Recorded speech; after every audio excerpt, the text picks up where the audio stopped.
आकस्मिक करेक्शन आजकल के अंदर बनना शुरू हो जाएगा अचानक से और ये ऑल टाइम हाई पे बाजार जाएगा कि नहीं, ये बात बड़ी संदेहास्पद दोबारा लगने लगेगी। जयकुमार जी को भी मैं सुन रहा था और जीवन में मेरे पहले बॉस है, सबसे पहली नौकरी मैंने उनके पास की। 1994 में उनके मुँह से एक बात सुनी थी, जो अभी उनको याद है कि नहीं मुझे पता नहीं। वहाँ पे भी इस तरह एकदम पैनिक मचने के बाद बाजार ऊपर चढ़ना शुरू हुआ था और उन्होंने एक बात सिखाई थी मुझे, जो पहला मूव आता है किसी बुल मार्केट का, वो मूव ऑफ डिसबिलीफ होता है। तो जो करेक्शन अब सेट इन होने का मुझे डर लग रहा है आजकल में, उस करेक्शन में चारों तरफ वापस ये ज्ञान फैल जाएगा कि ये तो नकली रैली थी।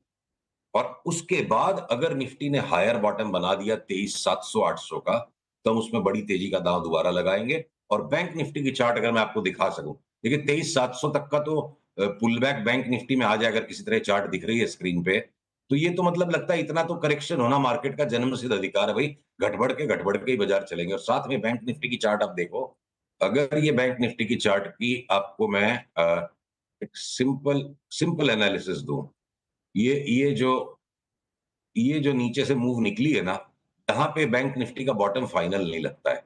ये मुझे इर्रेगुलर ए, इर्रेगुलर बी और सी लगता है।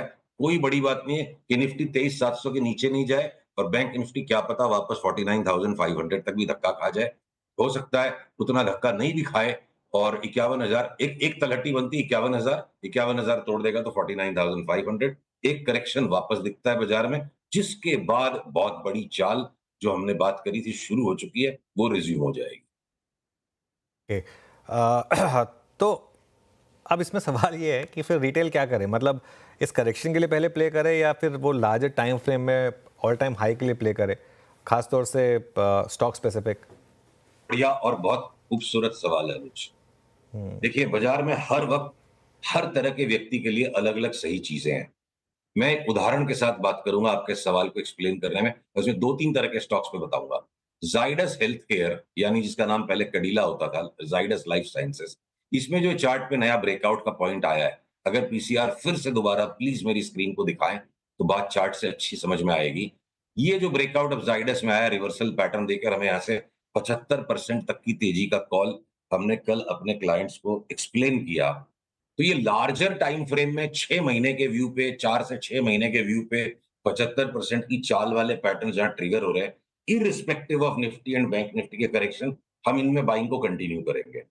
पर अगर हमने ओएनजीसी में बड़ी तेजी लगती है या ये जो फ्रेश ब्रेकआउट्स ने ऑलरेडी एक चाल सर्टेन हो गई, उसके हम पुल बैक के इंतजार के लिए हाथ को रोक लेंगे, बाइंग को रोक लेंगे, जहां पे ऑलरेडी एक रैली आ चुकी है।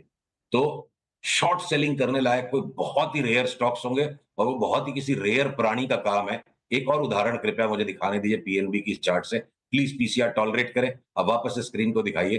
देखिए पीएनबी पे हमारा 80% की व्यू का कॉल है। अपनी बात हो चुकी है 160 180 तक जाएगा। पर उसके पहले अगर ये 109-10 जाए बिना वापस 86 87 आ जाता है और जिनका हाथ मंझा हुआ है और जो सारे दिन ट्रेडिंग करने के लिए क्वालिफाइड है, वो 20% की मंदी पीएनबी में खाने की कोशिश करे, तो वो ट्रेडिंग करने का मंदी का कॉल हो सकता है। मैक्सिमम लोगों को अब यहाँ पर जो इन्वेस्टर टाइप के लोग हैं, अगले पुलबैक में कोई इस तरह का पुलबैक आ जाता है, पीएनबी में 20% घट जाए, तो बोलूँगा दोनों हाथ से मार ले लें। तो दोनों हम्म। अलग तरह के लोगों के लिए 2 तरह का व्यापार है। ओके।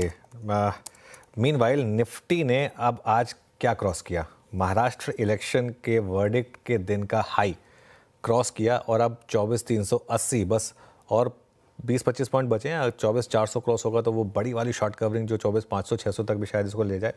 हमने सुबह सुबह जिसकी बात भी की थी और वो देखिए क्या सही मार्केट ने वहीं से उस ट्रेड को जो इनिशिएट हुई थी कि बस एक 20-25 पॉइंट का स्टॉप रहेगा आपका और यहाँ से एक लॉन्ग में अच्छी पैसे बनेंगे।